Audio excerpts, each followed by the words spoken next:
انسانی زندگی میں جنسی خواہشات کی تکمیل کے لیے نکاح کو مشروع کیا گیا ہے۔ نکاح کے جملہ مقاصد میں سے بنیادی مقصد حصول اولاد ہے۔ نکاح کے دیگر مقاصد میں سے تسکین قلب اور تسکین ذہن ہے۔ نسل انسانی کی بقا کے لیے نکاح کیا جاتا ہے۔ حضور نبی رحمت صلی اللہ علیہ وآلہ وسلم نے ارشاد فرمایا، یا معاشر الشباب من استطاع منکم الباء فلیتزوج فإنه اغض للبصر واحسن للفرج فمن لم يستطع فعليه بالصوم فإنه له وجاء۔ اے جوانوں کے گروہ، تم میں سے جو استطاعت رکھتا ہے وہ نکاح کرے، چونکہ یہ نظر اور پارسائی کا محافظ ہے، اور اگر تم میں سے کوئی نکاح کی فی الحال طاقت نہیں رکھتا تو وہ کثرت کے ساتھ روزے رکھے، اس لیے کہ روزے خواہشات کو توڑتے ہیں۔ تو جب انسان نکاح کی عمر کو پہنچ جائے اور حالات وسائل اس کا ساتھ دیتے ہوں تو اسے نکاح کرنے میں تاخیر نہیں کرنی چاہیے۔ نکاح کبھی سنت ہوتا ہے اور کبھی واجب ہو جاتا ہے۔ اگر انسان کے برائی میں پڑ جانے کا غالب اندیشہ ہو تو نکاح کرنا واجب اور ضروری ہو جاتا ہے، اور اگر استطاعت بدنی نہ ہو تو پھر نکاح کرنا مکروہ ہوتا ہے۔ حضور نے نکاح کو اپنی سنت قرار دیا، النکاح من سنتی فمن رغب عن سنتی فلیس منی۔ حضرت عثمان بن مظعون رضی اللہ تعالی عنہ یہ جنت البقیع کے پہلے مدفون ہیں، تو یہ کثرت کے ساتھ عبادات، ذکر، اذکار کرنے والے تھے۔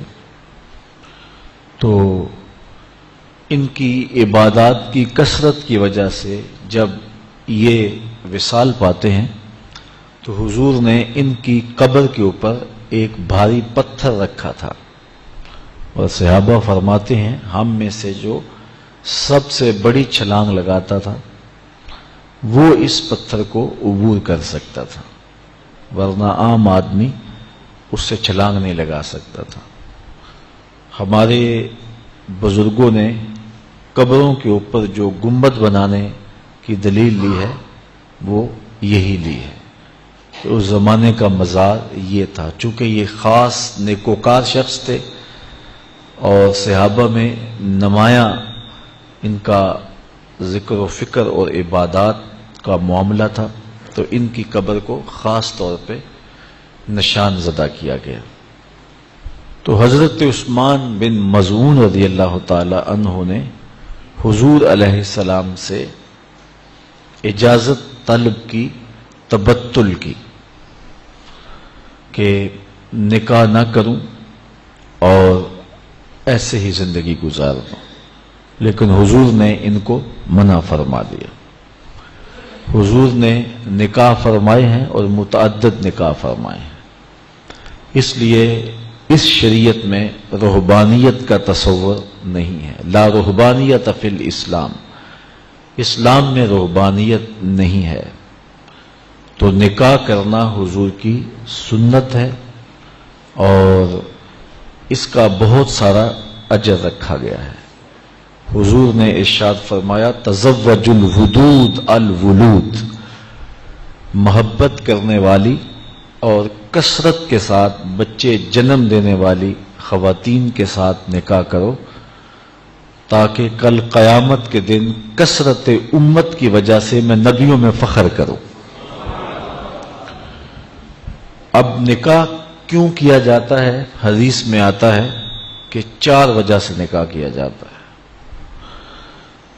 لے مالہا، لے حسبہا، لے جمالہا، لے دینہا. کسی خاتون سے نکاح اس کے مال کی وجہ سے کیا جاتا ہے کہ وہ مالدار بہت ہے تو میرے ہاتھ بھی مال آ جائے گا، یا اس کے حسب و نسب کی وجہ سے کیا جاتا ہے کہ عالی مرتبت خاندان سے میرا رشتہ ازدواج کا قائم ہو جائے گا. ہمارے دیہاتوں میں کہتے ہیں کہ بازو بن جائیں گے.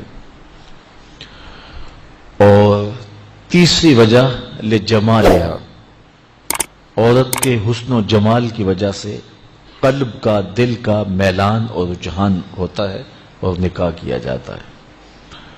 اور چوتھی وجہ لدینہا، کسی کے دین کی وجہ سے نکاح کیا جاتا ہے. اور حضور نے فرمایا دین کی وجہ سے نکاح کرنے والا کامیاب ہے.